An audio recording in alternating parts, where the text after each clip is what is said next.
Recent times లో కొంతమంది RCB fans అయితే పిచ్చి ఫ్యాన్స్ నేను ఎక్కడా చూడలేదు ఆక్షన్ టైంలో most of the fans KL Rahul ఇంటికి రావాలి, చహల్ ఇంటికి రావాలి, ఫ్యాఫ్ ని ఎందుకు వదిలేశారు, oh my god Will Jackson ఎందుకు ఆర్టీఎం యూజ్ చేయలేదని ఎమోషనల్ గా ఆలోచించి మేనేజ్మెంట్ ని బండబుద్ధులు తిట్టే వాళ్ళే కానీ కాస్త స్టాట్స్ వేసి ఆలోచిద్దాం, వాళ్ళ మేనేజ్మెంట్ మైండ్ గేమ్ ను గుర్తిద్దామని ఎవరికీ లేదు. ఒక్కసారి మీ ఎమోషన్స్ ని పక్కన పెట్టి ఈ వీడియో చూడండి. ఈ వీడియో ఎండ్ అయ్యే టైంకి ఆర్సీబీ కూడా ఒక మంచి టీం ని కొనిందని మైండ్ సెట్ కి వచ్చేస్తారు. ఇక్కడ ఎమోషనల్ గా కాదు స్టాట్స్ వేసి చూద్దాం. టీమ్ అనాలిసిస్ కి ముందు ఆర్సీబీ ఫ్యాన్స్ ఒకటి చెప్పండి, చహల్ ని కొనలేదని గోల్ పెడుతున్నారు కదా, అసలు ఈ యాక్షన్ లో చహల్ వర్త్ తెలిసిన రిక్కీ పాంటింగ్ చహల్ కోసం ఎంతైనా పెడదామని ఫిక్స్ అయ్యారు. అందుకే 18 కోట్లు అయినా పర్లేదని కొన్నాడు. ఇంకో 2-3 కోట్లు ఎక్కువైనా పర్లేదని కొనేద్దామని మూడ్ లో ఉన్నారు వాళ్ళు. మన వాళ్ళు చహల్ కోసం పోటీ పడి 22 కోట్లకో 23 కోట్లకి కొన్నారనుకో ఫస్ట్ చాలా పెద్ద చిల్లే పడేది. Chahal present 34 years.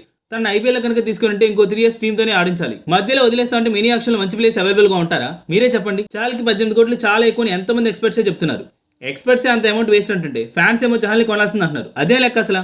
ఫ్యాన్స్ చెప్పే ఇంకో పాయింట్ ఏంటంటే కేఎల్ రాహుల్ కొనొచ్చు కదా అని. ఎస్, మీరు చెప్పింది 100% కాదు 200% కరెక్టే. ఆర్సీబీ టీం కొనాల్సింది. సరే కొని ఎక్కడ ఆడిపించాలో మీరే చెప్పండి. ఇస్తే ఓపెనింగ్ పొజిషన్ ఇవ్వాలి. మీరు గమనిస్తే రీసెంట్ టైంలో రాహుల్ గేమ్ చాలా స్లో అయింది. డౌన్ కాదు స్లో అయింది. ఆచితూచి ఆడుతున్నాడు.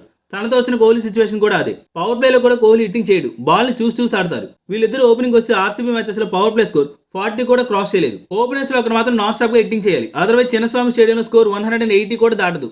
ఆ గ్రౌండ్ లో ఆ స్కోర్ డిఫెండబులే కాదు. ఇప్పుడు కొంతమంది వచ్చి ఒకప్పుడు కేఎల్ రాహుల్ కుమ్మేశాడు, తన పొటెన్షియల్ నీకు తెలియదు అంటారు. అప్పుడు కొట్టారు ఓకే, మరి ఇప్పుడు ఏంటి? ఇప్పుడు తను స్లోగానే కదా ఆడుతుంది. దట్టు తన ఏజ్ కూడా పెరిగిపోతుంది. అందుకే తన ప్లేస్ లో యంగ్ హిట్టర్ అయిన సాల్ట్ ని తీసుకొని వచ్చారు. తను కూడా కేఎల్ లాగే వికెట్ కీపింగ్ కూడా చేస్తాడు. దట్టు కేఎల్ కంటే కూడా 2 కోట్లు తక్కువకే వచ్చాడు. మరి ఇంకేంటి? ఇక్కడ ఇంకో ప్రాబ్లం చెప్పనా, కేఎల్ కనుక టీంలోకి వస్తే క్యాప్టెన్సీ రాహుల్ కే ఇస్తారు.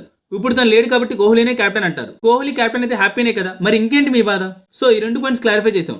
నెక్స్ట్ ప్లేయర్ అనాలిసిస్ స్టార్ట్ చేద్దాం. ఓకే, మెయిన్ పాయింట్ తోని వీడియో స్టార్ట్ చేస్తా. RCB team every season 7 IPL matches Chinnaswamy స్టేడియంలో ఖచ్చితంగా ఆడాలి. ఈ గ్రౌండ్ గురించి అందరికీ తెలుసు. ఎంత పెద్ద టాప్ లెవెల్ బౌలర్ అయినా ఈ గ్రౌండ్ లో తేలిపోతాడు. టచ్ చేస్తే 4 పోతుంది, ఇంకొంచెం గట్టిగా కొడితే 6 వెళ్తుంది. ఈ గ్రౌండ్ లో ఎంత పెద్ద స్కోర్ అయినా డిఫెండ్ చేయడం కష్టం. ఇలాంటి గ్రౌండ్ లో రన్స్ ని డిఫెండ్ చేయడం కష్టమని తెలిసే ఈసారి డిఫెండ్ చేసే బౌలర్స్ తో పాటు ఎంత పెద్ద స్కోర్ ఇచ్చినా బాధపడేసే బ్యాట్స్మెన్స్ కొన్నారు. ఫిల్ సాల్ట్ అసలు తను ఎవరో తెలుసా? ఐసీసీ T20 ఇంటర్నేషనల్ లో టాప్ బ్యాట్స్మెన్ ర్యాంకింగ్ లో సెకండ్ ప్లేస్ లో ఉన్న ప్లేయర్ తను. ఒకసారి తన స్టాట్స్ చూడండి. ఐపీఎల్ లో 21 గేమ్స్ 653 రన్స్ కొట్టాడు, విత్ యావరేజ్ ఆఫ్ 34.36 అండ్ తన స్ట్రైక్ రేట్ 175. నిలబడితే ర్యాంప్ పాడిస్తాడు. ఓపెనింగ్ బ్యాట్స్మెన్ గా సెట్. ఇప్పుడున్న ఫ్యాఫ్ డు ప్లెసిస్ కంటే కూడా తను చాలా బెటర్. యంగ్ గా ఉన్నాడు. నెక్స్ట్ 3 years లో డౌట్ లేకుండా ఫిట్ గా ఉంటాడు. ఫ్యాఫ్ కి ప్రెసెంట్ 40 years ఏజ్. ఈ యాక్షన్ లో తనని కనుక తీసుకుంటే నెక్స్ట్ 3 years తనని ఆడించాలి. ఏజ్ పెరుగుతుంటే ప్లేయర్స్ పొటెన్షియల్ తగ్గడం స్టార్ట్ అవుతుంది. We should accept that. అలా చూసుకుంటే ఫ్యాఫ్ కంటే ఫిల్ సాల్ట్ చాలా బెటర్ ప్లేయరే కదా. సాల్ట్ తో ఓపెనింగ్ వచ్చేది విరాట్ కోహ్లీ. విరాట్ కోహ్లీ గురించి ఎవరు మాట్లాడాల్సిన పని కూడా లేదు. అందరూ పోయినా తను ఒక్కడే మ్యాచ్ ని గెలిపించే సత్తా ఉన్న ప్లేయర్. ఇంకేంటి ఓపెనింగ్ పేరు సెట్ కదా. 1 డౌన్ కోసం ఎప్పటి నుంచో ఆర్సీబీకి డ్యూటీ చేస్తున్న రజత్ పటిదార్ ఎలానో ఉన్నాడు. స్పిన్నర్స్ మనోడు ఎలా ఉతుకుతాడో అందరికీ బాగా తెలుసు. ఐపీఎల్ లో తను 24 innings 799 రన్స్ కొట్టాడు. ఒకసారి సెంచరీ కూడా కొట్టాడు. 7 సార్లు హాఫ్ సెంచరీ కొట్టాడు. 150+ స్ట్రైక్ రేట్ మెయింటైన్ చేస్తున్నాడు. ఫస్ట్ 3 పొజిషన్ సెట్ అయిపోయాయి. కొంతమంది లియామ్ లివింగ్స్టన్ ఎందుకు కొన్నారని అడుగుతున్నారు. సాల్ట్ లాగే తను కూడా ICC T20 international all-rounders ranking లో 3rd పొజిషన్ లో ఉన్న ప్లేయర్. తను right arm off break bowling వేయగలడు, లెగ్ బ్రేక్ బౌలింగ్ కూడా వేయగలడు. దట్ మీన్స్ తను బోత్ రైట్ హ్యాండెడ్ బ్యాట్స్మెన్ కి బౌలింగ్ వేయడానికి, లెఫ్ట్ హ్యాండెడ్ బ్యాట్స్మెన్ కి బౌలింగ్ వేయడానికి పనికొస్తాడు. T20 ఇంటర్నేషనల్ లో 42 మ్యాచెస్ లో 881 రన్స్ కొట్టాడు, with the strike rate of 151. ఒకసారి సెంచరీ కూడా కొట్టాడు. కంపేర్ టు మ్యాక్స్వెల్ చాలా బెటరే కదా మామ. లాస్ట్ ఇయర్ మ్యాక్స్వెల్ పర్ఫార్మెన్స్ అప్పుడే మర్చిపోయారా? మళ్ళీ మ్యాక్స్వెల్ ని టీంలోకి ఎందుకు తీసుకోలేదని గోల్ చేస్తున్నారు. మ్యాక్స్వెల్ కి బెస్ట్ రీప్లేస్ లియామ్ లివింగ్స్టన్ ఉన్నప్పుడు మళ్ళీ మ్యాక్స్వెల్ ఎందుకు? అంతలా ఎందుకు ఎమోషనల్ అవుతున్నారో నాకైతే అర్థం కావట్లేదు మామ. బౌలింగ్ లో సిరాజ్ ను వదిలేసి జోస్ హెజల్వుడ్ ని కొన్నారు. సిరాజ్ ను వదిలివేయడం అనేది బ్యాట్ స్టెప్పే ఒప్పుకుంటా, కానీ వాళ్ళు ఆ ప్లేస్ లో జోస్ హెజల్వుడ్ ని కొనడం ఒక గుడ్ స్టెప్పే, అది మీరు ఒప్పుకోవాలి. జస్ట్ వీళ్ళిద్దరి మీద ఒక కంపారిజన్ చెప్తా, సో మీకే అర్థమవుతుంది. వీళ్ళిద్దరు 2022లో ఆర్సీబీకి ఆడారు. ఆ సంవత్సరం సిరాజ్ ఆర్సీబీకి ఆడిన 15 మ్యాచెస్ లో 514 రన్స్ ఇచ్చి జస్ట్ 9 వికెట్స్ తీసుకున్నాడు. ఆ సంవత్సరం తన ఎకానమీ 10.07. సేమ్ ఇయర్ జోష్ హెజల్వుడ్ ఆర్సీబీకి ఆడిన 12 మ్యాచెస్ లో 279 రన్స్ ఇచ్చి 20 వికెట్స్ తీసుకున్నాడు, విచ్ ద ఎకానమీ ఆఫ్ 8.10. ఇంకో పాయింట్ ఏంటంటే సిరాజ్ 7 years నుంచి ఆర్సీబీకి ఆడుతున్నాడు, కానీ ఒక్క సీజన్ లో కూడా 20 వికెట్స్ తీయలేదు. ఎంటైర్ వీళ్ళ ఐపీఎల్ కెరీర్ లో ఎకానమీ చూసుకున్న సిరాజ్ కి 8.64 ఉంటే జోస్ కి 8.05 ఉంది. దెన్ ఏ పాయింట్ చూసి సిరాజ్ ఆర్సీబీలో ఉండాలని అంటున్నారు? I'm not saying Siraj is a bad player. Siraj చాలా మంచి ప్లేయర్. బౌలింగ్ బాగా వేస్తాడు, పవర్ ప్లే లో రన్స్ ను బాగా ఆపుతాడు. కానీ ఆర్సీబీ టీం కి కావాల్సింది రన్స్ ఆపే బౌలర్స్ తో పాటు వికెట్ తీసే బౌలర్ కూడా. అలా చూసుకుంటే సిరాజ్ మీద జోషే బెటర్ ఆప్షన్ కదా. ఆర్సీబీ వాళ్ళు హైయెస్ట్ అమౌంట్ పెట్టుకున్న ప్లేయర్ భువనేశ్వర్ కుమార్ ని తీసుకుంటే ఎవరు క్వశ్చన్ చేయలేదు. ఎందుకంటే తన పొటెన్షియల్ ఏంటో అందరికీ తెలుసు. ప్రజెంట్ కొంచెం ఫామ్ లో లేడు, కానీ ఫామ్ లోకి వస్తే ఏమవుతుందో అందరికీ తెలుసు. అందుకే తన కోసం ముంబై కూడా పోటీ పడింది.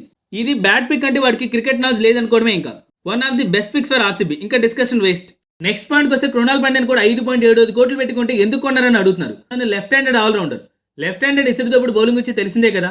ఒప్పుకుంటే తన బ్యాటింగ్ సరిగ్గా చేయలేడని, కానీ బౌలింగ్ లో తన ఎకానమీ చూడండి ఒకసారి. తను ఇప్పటివరకు ఆడిన ఐపీఎల్ సీజన్స్లో ఏ ఇయర్ కూడా ఎకానమీ 8 దాటి బౌలింగ్ చేయలేదు, విచ్ ఇస్ రియలీ గ్రేట్ మామ. మిడిల్ ఆర్డర్లో 4 ఓవర్స్ రన్స్ ఇవ్వకుండా చూసుకుంటే చాలు కదా. ఇంకా ఎస్టైల్ 5 కోట్లు పెట్టి రిటర్న్ చేసుకున్నారు. తన దగ్గర పొటెన్షియల్ ఉంది కాబట్టి అసలు ఆప్షన్లో కూడా వదలలేదు. కానీ టీంకి మాత్రం మంచి ఎసెట్ మావుతాను, అందులో నో డౌట్. భూవీ స్వింగ్, జో స్పీడ్, ఎస్టైల్ స్లోవర్ బాల్స్, వికెట్స్ తీయడానికి, రన్స్ అవ్వడానికి పర్ఫెక్ట్ గా సెట్ ఉన్న బౌలింగ్ లైనప్ ఇది. ఇంకేం కావాలి? అంత పర్ఫెక్ట్ గా సెట్ చేసి పెడితే ఆర్సీబీ మేనేజ్మెంట్ బండబూతులు తిట్టడం ఏమైనా బాగుందమ్మా? మీరు అన్ని బూతులు మేనేజ్మెంట్ తిట్టడానికి మెయిన్ రీజన్ విల్ జాక్సన్ వదిలేయడం అంటారు అంతే కదా. దానికి కూడా కొన్ని స్టాట్స్ ఉన్నాయి, అవి కూడా డిస్కస్ చేద్దాం. మనం విల్ జాక్స్ అని ఎగురుతున్నాం కదా. తన ఐపీఎల్ లో కొట్టిన ఒక సెంచరీ తప్ప వేరే బెస్ట్ నాకు చెప్పండి. అంత ఆలోచించకండి, ఏం గుర్తుకు రావు. ఎందుకంటే విల్ జాక్స్ లాస్ట్ ఐపీఎల్ లో బాగా ఆడింది ఆ ఒక్క సెంచరీ కొట్టిన మ్యాచ్లోని. తన ఆర్సీబీకి ఆడిన 8 మ్యాచెస్ లో కొట్టింది 230 రన్స్. అందులో ఒక సెంచరీ పక్కన పెడితే 7 మ్యాచెస్ లో తను కొట్టింది 130 రన్స్. నిజం చెప్పండి, 7 మ్యాచెస్ ఆడి 130 రన్స్ కొట్టడం సరిపోయిందా? అలా ఆడిన ఏ ప్లేయర్ అయినా ఏ మేనేజ్మెంట్ అయినా ఎందుకు ఉంచుకుంటుంది చెప్పండి? ఎస్, తను వేరే అన్ని లీగ్స్ లో చాలా బాగా ఆడాడు, అన్ని లీగ్స్ లో సెంచరీ కొట్టాడు, కానీ ఇక్కడ కొట్టలేదు కదా.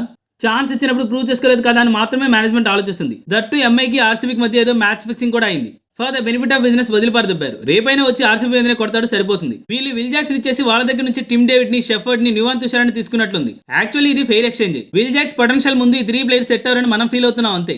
కానీ గుర్తుపెట్టుకోవాల్సిన పాయింట్ ఏంటంటే విల్ జాక్స్ లాంటి ప్లేయర్స్ ప్రతి మ్యాచ్ లో స్కోర్ చేయరు, కానీ కొట్టడం స్టార్ట్ చేస్తే మాత్రం షో తాండవమే. ఫైనల్ గా విల్ జాక్సన్ వదలడం మంచిదా కాదంటే ఖచ్చితంగా మంచిది కాదు.